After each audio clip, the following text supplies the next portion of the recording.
Ni Nyampinga w'u Rwanda mu mwaka wa 2015 yitwa Kundwa Doriye. Yabaye Nyampinga nyine w'u Rwanda mu mwaka wa 2015, yagaragaje ko nyuma yo kwegukana ikamba rya Miss Rwanda icyo gihe hari byinshi yanyuzemo bigerageza ukwemera kwe, ariko igihe cyose akabifashwamo na Apotre Mignone kubera Kabera wamureze kuva mu mwaka wa 2011 akiri umwana muto. Yabigarutse mu materaniro yateguwe na Apotre Mignone Kabera uyobora Women Foundation Ministers mucyo yari yise Guest Impact Minister Pink Sunday. Yaragamije kongera gutera abagore n'abakobwa imbaraga ko bashoboye kandi bashobora kongera kubona amahirwe ya kabiri imbere y'Imana. Uyu mukobwa ubusanzwe aba muri Canada. Mbere yo kuvuga yabanje gushimira Apotre Mignone Kabera, avuga ko yari amaze imyaka 10 atari mu Rwanda, bityo kugera mu gihugu akitabira igikorwa nk'iki ari ikintu atafata nkaho nta gaciro gifite. Yamushimiye kuba yaramwizeye nubwo yari amaze igihe atamubona kuko biba byoroshye kumva ko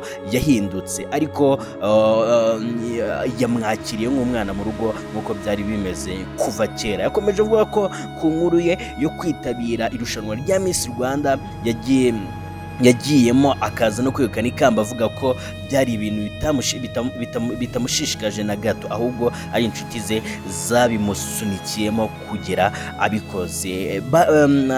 Yakomeje avuga ko umugisha ukomeye yagize ari uko yabaye Nyampinga mu gihe yari umwe mu basengera kwa Apotre Mignone Kabera wamubaga hafi umunsi ku wundi, akamufata nk'umwana we yaba mu mubiri no mu mwuka. Kandi uyu mukobwa yavuze ko ari igihe ukwizera kwe kwagezaho ukwizera ko kwagezaho kugeragezwa ngo ariko ntabwo yari akiri Miss Rwanda. Ati ntabwo nibaza ko iki ukwizera kwanyu kwageragejwe ari kiriya narindi muri Miss Rwanda, kuko uriya mwaka aba ari muto, ahubwo ni nyuma yaho niho ibintu bisa nkaho bikomera, kuko ubuzima bwawe ntabwo bukomeza kuba nk'uko bwari bumeze. Yakomeje avuga ko icyo gihe yasabye Imana kumurindira umutima ndetse no kumuha amahoro. Ati rimwe na rimwe naganirizaga inshuti zanjye ibyo ndi kunyuramo bakambwira ngo mba ndi kubakinisha, ariko nibuka ko nasabye Imana kuma umutuzo. N'ubu iyo ndebye inyuma mbona ko hari igihe dukenera imbogamizi kugira ngo tuzamure kwizera kwacu. Uyu yavuze ko yanyuze muri byinshi, ariko impamvu yahisemo kuganiriza abantu kuri ibi ari uko ari byo bimaze igihe kitari kinini bibaye. Kundwa yagira inama abakobwa bakiri bato kumenya ko umuntu ashobora kuba ari inshuti ariko atari mu murongo mwiza wo kuba yakugira inama. Abakangurira kandi kumenya gutandukanya ubuzima bwabo busanzwe n'ubw'akazi bakora buri munsi. Kundwa Doriye yabaye Nyampinga w'u Rwanda mu mwaka wa 2015. Yavukiye Nyamirambo mu murenge wa Rwezamenyo, akarere ka Nyarugenge, mu mujyi wa Kigali. Akaba avukana n'abana 3 b'abakobwa, nawe wa 4 akaba ari nawe muhererezi. Kuri tariki 21 Mata mu mwaka wa 1995 nibwo Kundwa Doriye yabonye izuba. Akaba yarakoze agahigo ko gukana amakamba 2 harimo n'ikamba nyamukuru rya Nyampinga. Tariki 21 Gashyantare muri Serena Hotel Kigali niho habereye uyu muhango icyo gihe wo gutora Nyampinga wa 2015. Akaba yarabaye Kundwa Doriye. Kandi yongere ko uyu Miss Kundwa Doriye ari imyambarire n'ingendo bye byagiye binyura abantu benshi, harimo n'igitsina gabo byagiye bibakurura cyane kuri uyu Kundwa Doriye, dore ko ari nawe waciye agahigo muri Miss Rwanda zose zagiye zibaho.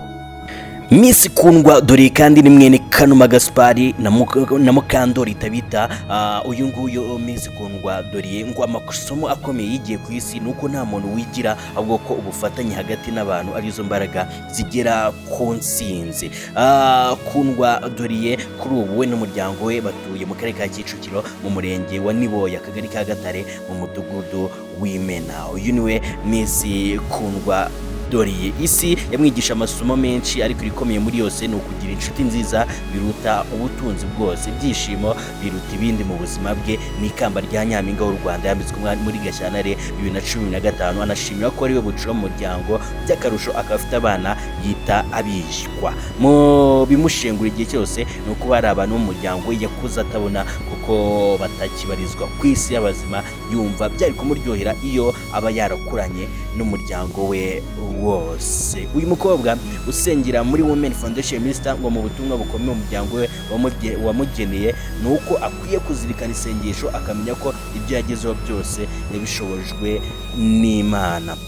uyu Kundwa Doriye hasigaye ngo nta muntu wigeze aruta nyina, ndetse niwe afataho icyitegererezo ku burere yamuhaye n'imvune zose yagize kumurera ngo azamwitura kumuhesha icyubahiro.